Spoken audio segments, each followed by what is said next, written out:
2018년에 종교인과세를 시행하고 나서 2년 정도가 지났습니다. 하지만 아직까지도 목회 현장에서는 세금 신고와 납부를 어려워하는 목소리가 많은데요. 이런 상황에 교회 세무에 관한 전문적인 현장 강의가 진행된다고 합니다. 네, 오늘 뉴스 더보기 시간에는 웨이크 사이버 신학원 김병복 교수와 함께 종교인과세 현황과 목회 현장에서의 대응 방안에 대해 이야기 나누겠습니다. 교수님 안녕하십니까? 예, 반갑습니다. 자, 앞서 말씀드린 것처럼 이 세금 문제, 이 납세 문제에 대해서 참 어려워하는 일선 목회자들이 많이 있는데요. 2018년부터 이 종교인 과세가 시행이 됐습니다만, 제 생각에는 아직까지도 한국교회의 세무 인식이 아직까진 많이 부족한 것 같습니다. 어떻게 보십니까, 현황을? 네, 맞습니다. 종교인 소득과세 제도가 작년 1월부터 시행이 됐는데, 아마 당시에는 엄청 관심이 많았던 것 같습니다. 또 국세청에서도 그동안 또 각종 종교단체 행사에 또 설명회도 참석하시고 해서 아마 홍보도 많이 한 걸로 알고 있는데 최근에 제가 상담을 하다 보니까 아직도 그 현장 목회자들께서 굉장히 어려워하시고 힘들어하시는 것 같아요. 그 목회자뿐만 아니라 사실 일반 사람들도 세금하면 굉장히 어려워하지 않습니까? 목회자분들도 예외가 아닐 것 같긴 합니다. 맞습니다. 네. 아무래도 교수님께서 국세청뿐만 아니라 세무서에서 일을 하셨기 때문에 이 부분에 대한 설명을 참 잘 해주실 수 있을 거라는 생각이 드는데요. 목회자 납세 과정과 좀 이 부분에 있어서 한국교회가 주목해야 할 점이 있다면 설명을 좀 해주시죠. 우선 이 종교인 소득은 우리 현행 소득세법상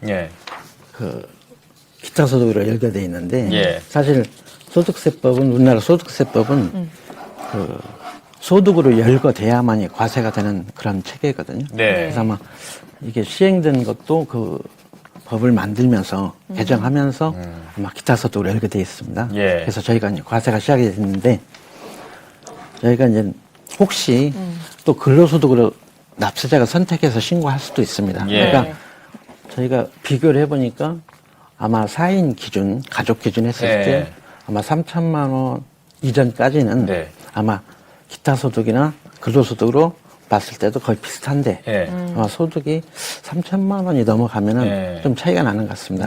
아마 유리한 쪽을 선택해서 신고하시면 됩니다. 그렇군요. 또 신고 납부할 때는 매월 우리 근로자도 매월 신고 납부하지 않습니까? 매월 신고할 수도 있는데 종교단체 같은 경우는 아마 6개월 단위로 7월에 상반기는 7월에 또 하반기는 다음에 1월에 이렇게 신고할 수 있도록 또 해놨습니다. 1월, 7월 이렇게 1년에 두 번. 그 종교인 과세 소득에 대해서 종교단체에서 원천징수 아니한 경우도 있습니다. 그런 경우에는 종교인이 직접 그 다음에 5월에 종합소득세를 신고하시면 됩니다. 또 좀 더 말씀드리면 이 원천 징수를 할 수도 있고 안 할 수도 있는데 어찌됐든 종교단체에서 그 종교인한테 그 소득을 지급한 것은 다음해 3월 10일까지 어떤 자료를 지급 명세서 자료를 제출해야 됩니다. 만약에 제출 안 하면 거기에 대한 미제출 가산세가 부담이 되기 때문에 반드시 제출해야 됩니다. 또 이 종교인 소득 중에는 그 세금으로 과세하는 비과세 소득이 있는데 어쨌든 제가 좀 설명드려보겠습니다. 우선 본인의 학자금, 이건 종교 활동과 관련한 본인의 학자금입니다. 학자금, 또 식사대, 교통비 등 어떤 실비 변상적 성질의 지급액, 그다음에 출산 보육비, 또 사택 제공 이익 이런 것들은 전부 다 비과세로 과세에서 제외합니다. 또 우리 목회자들께서 그 종교 활동과 관련해서 교회에서 어떤 나름대로의 어떤 규칙 등을 정해서 나름대로 재정 규칙 안에 기준을 정해서 종교 활동에 통상적으로 지급되는 금액이 있습니다. 그건 종교 활동비 또 목회 활동비 이렇게 표현할 수 있는데 이런 또 과세에서 제외합니다. 그래서 반드시 교회에서 어떤 그런 규칙 등을 좀 정비를 해야 될 필요가 있습니다. 알겠습니다. 그리고 이제 무엇보다 중요한 점이요. 한국교회 대다수의 교회가 사실 8% 넘는 교회들이 미자립 교회, 그러니까 작은 교회입니다. 특히나 이제 홀로 목회를 하시는 분들도 계시거든요. 이런 분들이 이 세금 문제까지 챙긴다는 게 참 쉽지가 않은데 그래도 이런 작은 교회 목사님들께서 이것만큼은 꼭 챙겨야 된다. 이것만큼은 꼭 주의해야 된다라는 게 있으면 그거 하나 짚어주시면 좋겠습니다. 맞습니다.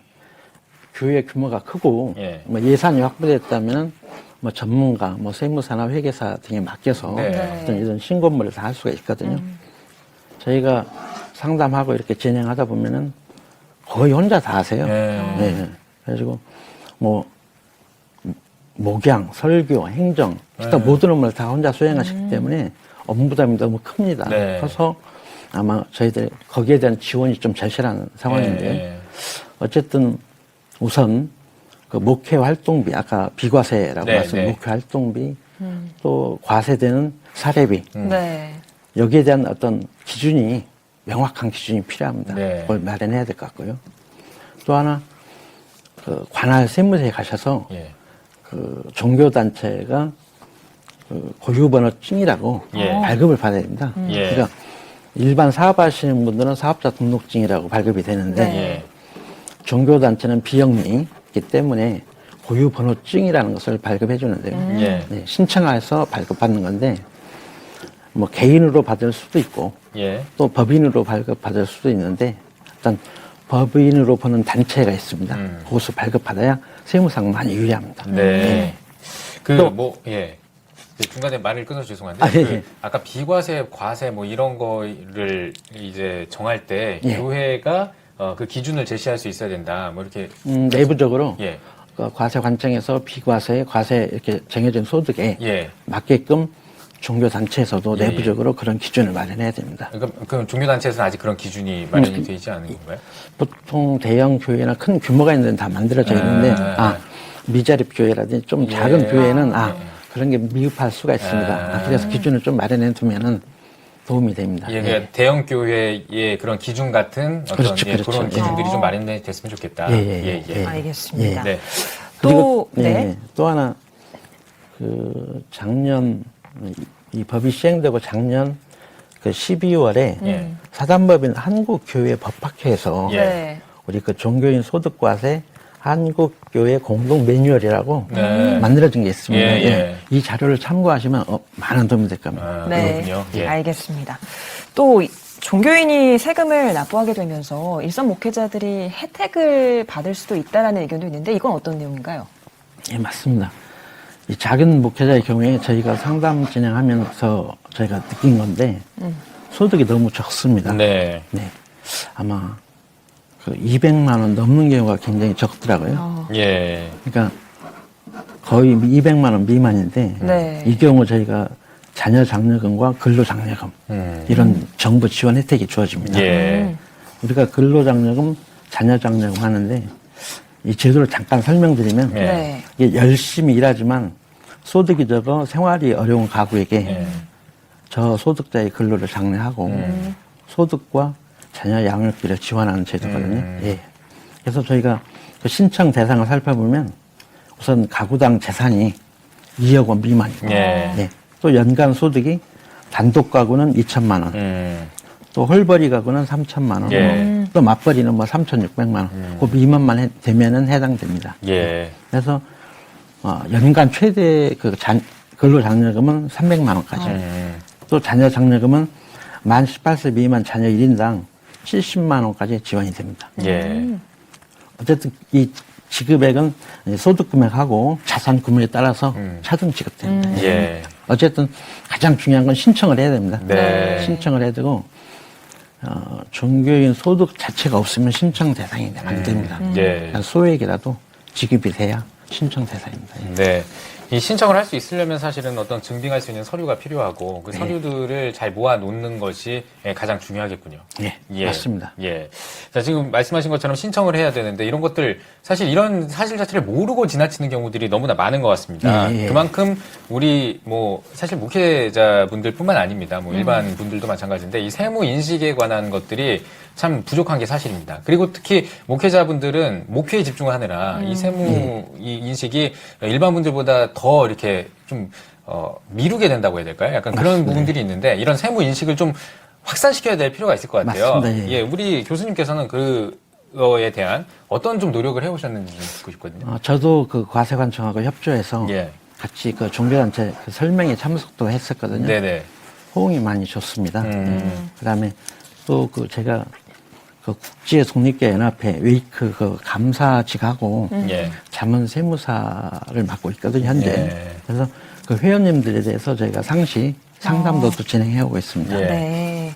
또 이 좀 안타까운 일이 있는데 저희가 상담해 오면서 그 작은 교회들이 이렇게 상담을 많이 해오는데 그분들은 뭐 월세라든지 뭐 너무 그 예산이 적어서 목회자님들에 대한 어떤 사례비도 사실 못 드리세요. 그런 분들은 저희가 이렇게 그 아까 말씀드린 지원 제도를 설명드리면 지급받지 못하는데도 대상이 되지 않아서 정말 안타깝습니다. 마음이 아프고. 그래서 아마 이런 것들을 감안하셔서 아마 사례비를 좀이라도 지급하시면 아마 대상이 되니까 아마 그런 점을 유의하셔야 될 것 같습니다. 또 그런 문제도 있군요. 또 저희가 이 종교인 과세 외에도 사실 종교단체가 이전한다든지 할 때 건물을 사고 팔 때 또 양도 소득 문제가 생기거든요. 또 해외 선교사를 해외 파견할 때 그 선교 활동비 또 여러 가지 많은 문제점들이 있는데 그런데도 항상 또 궁금하셔서 제가 상담을 많이 해드리겠습니다. 네, 알겠습니다. 지금까지 설명해주신 교회 세무에 관한 내용들을 실제적으로 이제 교회에 어떻게 적용할 수 있을지를 공유하기 위한 학과도 개설됐다고 들었는데 이건 어떤 내용인가요? 네, 맞습니다. 그 웨이크 사이버 신학원이 최근에 설립이 됐는데 거기 교회 세무학과를 개설한 것으로 제가 알고 있습니다. 그 저희가 제가 그 웨이크 회원들에 대한 상담을 진행하다 보니까 아마 만족도도 높고 호응도 좋아서 우리 그 신학원 이사장이신 그 이무성 목사님께서 한번 저를 보자고 하시더라고요. 갔더니 그 말씀 하셔서 제가 얼떨결에 이렇게 허락은 했는데 아마 최초고 저도 이런 전문 강의는 처음이라서 아마 좀 걱정이 됩니다. 잘하실 것 같습니다. 아닙니다. 그런데 그 내용을 좀 살펴보면 뭐 종교인 과세를 포함하여 우리가 원천 징수하는 의무, 또 아까 말씀드린 고유번호증 발급하는 방법, 또 교회의 정관이나 재정규칙 정비를 해야 되는 그런 어떤 또 4대 보험 가입도 해야 되거든요. 그런 문제. 또 아까 말한 근로장려금, 자녀장려금 신청해서 받는 방법. 또 이런 것들을 포함해서 종교단체에서 발생하는 모든 세무 업무는 다 담고 있습니다. 또 저희가 그 교육 과정에 그 실습 과정도 있습니다. 실제로 신고하는 그것까지 포함해서 아마 돼 있기 때문에 실무적으로 아마 가깝게 되는 그런 계기가 될 것 같습니다. 그렇군요. 자, 마지막 질문인데요. 교수님의 계획과 함께 마지막으로 한마디 듣고 싶습니다. 사실 교회 세무는 목회자들에게 너무 낯섭니다. 그래서 저희가 앞으로 필수적으로 알아가야 하고 또 목회 활동 일부분으로 자리매김할 것 같습니다. 앞으로 이제 시작에 불과하거든요. 좀 더 쉽고 좀 가깝게 다가갈수록 관계 기간하고 또 종교단체에서 관심을 많이 기울여 주셔야 될 것 같습니다. 하여튼 저도 열심히 하겠습니다. 교수님 많이 힘써주시기 바랍니다. 감사합니다. 네, 오늘 뉴스 보기 시간에는 웨이크 사이버 신학원 김병복 교수와 함께 이야기 나눠봤습니다. 교수님 오늘 나와주셔서 고맙습니다.